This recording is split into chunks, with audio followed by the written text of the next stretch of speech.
Hey Steve. Hi, Jase. How are you? All right, how are you? I'm very good, man. You're bang on time. That never happens. Oh, I know, drummer, you see. Good timing. There you go. I'll take that. Where did we find you today? I'm at home today. Yeah, it's a nice sort of period at the moment, waiting to get ready to go on tour, albums coming out, done all the work, doing interviews. So yeah, my consists of practicing, procrastinating, paddleboarding, Oh, nice. and a little bit of Please. teaching, yeah. Hmm. And teaching. A bit of teaching, yeah. I like to do that on the side, It kind of pushes me a little bit, teaching does actually. Because Teaching I've drums, I got, assume. yeah, teaching. I do it online at home. I've got a handful of students and they're brilliant. They're really good. I teach them advanced stuff. So I have to come up with challenges for them every week. Right. And I like it. Yeah. It's kind of like my old life that I can't let go of. I've always liked teaching. And So how do your students feel about Bullet? I try not to ask them really. I know some of them, one of them in particular likes learning different bullet beats. Right. But they probably just take me for granted, don't they, Steve? Just a teacher now, not a rock star, a musician. Well, I think there's good things to be had in both of those careers. So, Yeah, if one doesn't work out, you can fall back on the other, hopefully. yeah. So you already mentioned the new album's coming out. How do you feel in the days before the release? The countdown has begun. Quite nervous actually, to be honest with you. We always get like this before an album comes out, especially we've got UK tour as well to coincide with it. And yeah, I mean, there's nothing to be nervous about, but the first four singles have been really well received, better than any other Bullet campaign. From what the guys say as well. And yeah, we're just nervous and excited, I think. Yeah, Quite because strange. there's definitely a shift with the sound on this new album. It's there's been a lot of talk about how it's definitely a heavier album and a bit more aggressive album. Do you remember like a catalyst moment in the writing of this album where that was discussed, or did it just happen naturally? It happened naturally, actually. The One of the first songs we wrote was Knives, and that was back in 2019.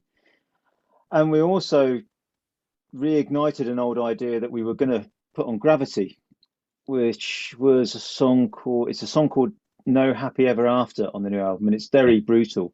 And I think we just used those songs as a catalyst for moving forward. Then lockdown happened. Matt got on his own writing, and I think he definitely writes better when there's no pressure. So the lockdown really favoured him because he Right. could just go to a studio and he'd knocked out four or five ideas, and then it was quite apparent there was a vibe and a definite angle. And I think once we found the angle, it was really easy to keep it going. The last song that we wrote actually was Rainbow Veins, which was written in January, February this year. So yeah, I mean, it's great that the thread's continued consistently over 2 years with the lockdown Yeah. right up until now. So yeah, and it kind of a lot of bands when they metal bands in particular they bring an album out and they say yeah it's the heaviest thing we've ever done, and you're like oh I can't wait to hear this, and you get it and it's like well it's not the heaviest thing you've ever done. There's three heavy tracks on there, Hmm. but this Yeah. time every song, hand on heart, is heavy. Yeah, well, I've heard the album, and I can definitely say Oh, great. that that is true.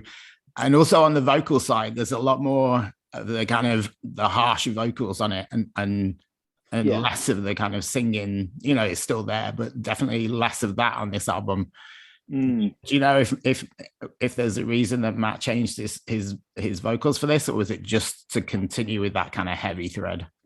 It was to continue with the heavy thread, and also kind of like for the reason I just said, where we just wanted to be consistent with the heavy sound and not have any nice moments, if you like, and just be consistent with it. Just being solid in the direction, keeping it Yeah. aggressive, keeping the angriness up all the way through. So it's an intense trip, if you like. Yeah, and this is the seventh Bullet album, and you've obviously decided to call it self-titled. It's called Bullet For My Valentine. I'm always curious at what point that comes up in the conversation. Is it just because you guys are lazy and can't be bothered thinking of a different title, or Probably. Is there a more profound reason why on this seventh album, and also with that slight shift in sound, that you just thought this is Bullet For My Valentine? I don't think it was any major decision making in why we self-titled it, because originally it was going to be called Shatter. But then I think we're so confident with the sound, it just felt right to do it. It wasn't like a big statement thing. It just felt right to just make it self-titled. I suppose it is a statement album in a way. It's almost like we've pushed the reset button on the band's sound. And feel confident that we could move forward with this sound in different directions. So you've heard the album, there's a lot of although it's all heavy, there's a lot of different directions. Can't Escape the Waves is one, Bastards is another different direction. Yeah, that's a great track.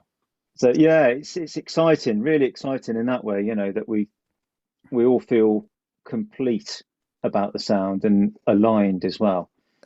I know that you played download this year, which was obviously the scaled down version because of COVID.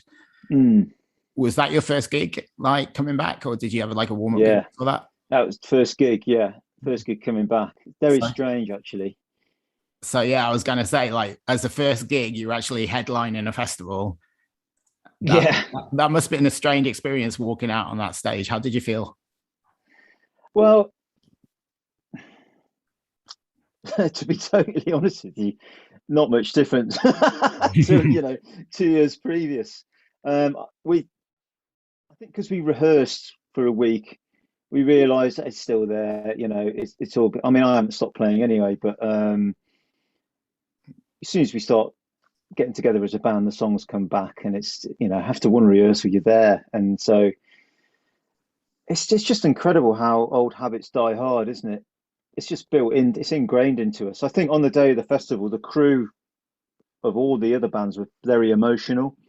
I've never seen so many crying, hard-looking crew members. Oh man, I thought I was never going to see you again. Oh. And you obviously, it's totally understandable. We've all been dealt a low psychological blow thanks to COVID and lockdown. It's all forced a period of introspection, deeper for some people than others, and it's bloody horrible. Yeah. Have you got a taste for headlining festivals now? Yeah, well, that's where we want to be. We've been on the edge for years now, and gradually making our way up the bills on festivals, and we've got an amazing summer of festivals planned for next year. And yeah, there's going to be some steps up the ladder, and hopefully in 2023 we can go to headlining more. That's what we want to be doing. So obviously we might not ever get there, but we're hopeful, but we're going to do our best. And you've got to have ambitions as a band to always get as big as you can. For sure. There's been a lot of talk about who are the new generation of festival headliners, especially in the metal world. Who else do you see as potential headliners, like coming up alongside Bullet? I think Bring Me the Horizon for definite. They should be headlining festivals. They've got a great band, amazing following they've established, and they've built it up as well. Other festival headliners. There's a band called While She Sleeps. I think they've got potential. In a few years' time, if they keep on doing what they're doing, then they could get there, because they're a hard working band. Simply because of that, they've got a really amazing work ethic, do a lot of stuff on their own. And I'd love to see a band like that headline a festival. Yeah, and they always bring it live. Like, I've seen them first on the bill supporting 3 other bands, and I've seen them at festivals as well, and every single time you don't quite know what you're going to expect with While She Sleeps. So yeah, I agree with you on that one. Yeah, definitely. I can't think of any others off the top of my head, but they're the two that come to the forefront of my mind. Are you somebody that listens to, like, keeps up with new music? I do love listening to music, but I don't listen to much metal, actually. I mean, the metal band that's made my ears prick up over the past year or two is Bleed From Within. Right. Love Yeah. the album they did. I think it came out May last year, actually, their latest album. I think that's brilliant. They're supporting us on our UK tour, which is really stoked to have them. I do listen to a lot of electronic music, and rock music. I love the new Royal Blood album. There's a band called Nothing But Thieves. Absolutely love them. And I'm into a band called UNKLE. Have you heard of UNKLE? Yeah, I definitely have. Yeah. I've actually DJ'd with James Lavelle. Oh, no way. I'd love to do something with James Lavelle. Absolutely Yeah. love his songwriting. But yeah, brilliant. Love UNKLE. Nine Inch Nails. I love Nine Inch Nails. Who else? Chase and Status. I love my dance music as well. Nice. Yeah, that's good. Yeah. I don't think anybody just listens to one genre of music. And, when you're at home chilling out, you don't necessarily want to put like a Bleed From Within album on. Maybe when you're in the car. No. Well, it's a bit like, if you work in a bank all day and you get home, you're not going to count money until you go to bed. Which depends how much you've earned, I suppose. But yeah, it is that, I was at the gym earlier today and they had a metal playlist on in there, and that was quite cool actually. The second song was Your Betrayal. So my wife was like, "Oh, you recognise this?" I was like, "Oh yeah." But there was no one else in the gym, so I couldn't really swagger around going, good song, eh?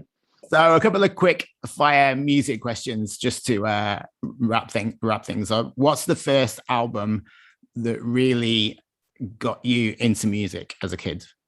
Rain in Blood. Yeah, purely from a drummer's point of view, it was I was just obsessed with it, and that's what kind of made me as a musician, I think, in metal. Yeah. And what's the album that you think you've listened to more than any other in your lifetime? Downward Spiral by Nine Inch Nails. Classic. Love it. It's just a timeless classic, isn't it? And you have your favorite bands, your favorite albums. You just wish that they could make another album like that, but it never happens because you can't. It's stuck in time. That's why it's so good, isn't it? Yeah. Captured a moment in their career. Amazing. Where they were on fire. So is there another album that you would say is perfect, like there's no bad songs that springs to mind? There's quite a few actually. From my youth, Arise by Sepultura, Vulgar Display of Power, Pantera, Appetite for Destruction, Guns N' Roses, and more obscure stuff, War Stories by UNKLE. I can't remember the name of the Chase and Status album that came out in 2012, but that's like a perfect album, dance album for me. Blind Faith was one of the tracks off it. Yeah. Okay, I can't remember either. I'll check. No, I can't remember. That's about a lot of use, isn't it? But yeah, I could go on really. So you touched on that you like different genres of music. What album do you really love that would really surprise Bullet fans that you really love? Probably most of what I've mentioned, because I know what metal fans are like. Oh wow.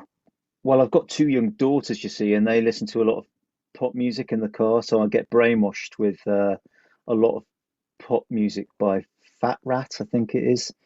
Fat Rat. I didn't even know that one. Yeah, I've got kids as well. Yeah, I should stop there, really. I think Rumours by Fleetwood Mac is. I love listening to Fleetwood Mac and Stevie Nicks' old solo stuff. Yeah, beautiful. And what do you listen to when you just want to really chill out?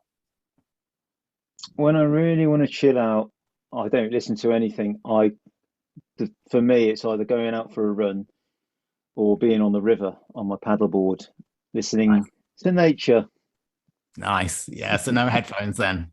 No, not at all. I love silence as much as I love loud music and beating the hell out of my drum kit.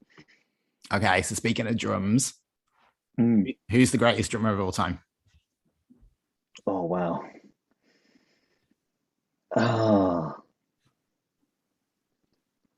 That's such a difficult question to answer, Buddy Rich is such a cliched answer, but he's still up there for me. People say John Bonham, and he was great for that era, but when you look back at Buddy Rich play, the guy had quadruple heart bypass surgery, was told to stop drumming, and within 6 weeks he was back on his kit. playing rolls on the snare drum faster than any death metal drummer at twice the power at the age of 70. That's freakish, you know? Yeah. So for me, that's the best drum of all time. Okay, so what's next for Bullet? You've got the tour, and what would you say in a year's time would define that this chapter in the Bullet career was a success? I think getting through a world tour unscathed, basically, in terms of COVID not interrupting things, because that's the worry. You know, I think we're grateful to be able to go on tour. I still can't believe it's happening because of everything that's gone on. So I think by this time next year, a really successful touring schedule that hasn't been interrupted, and hopefully the album being one of the best ever well-received Bullet album, best received Bullet album. I have a feeling that would be the aim. I have a feeling that's going to be the case. I hope so. I hope so. We've worked so hard on it, you know, and it's for the fans. It's an album for the fans. It sounds so cliche, but it's, you know, it's nice to give something you love to your fans and hope that they just love it as much as you. That's where the energy comes from, isn't it? From a band. We love it, therefore hopefully that will rub off on everyone else. Thank you very much, Steve. Pleasure talking to you, mate. Yeah, really nice talking to you, Jase. Enjoy the rest of your day. Yeah. Okay, and you, mate. All right. Bye for now. Bye.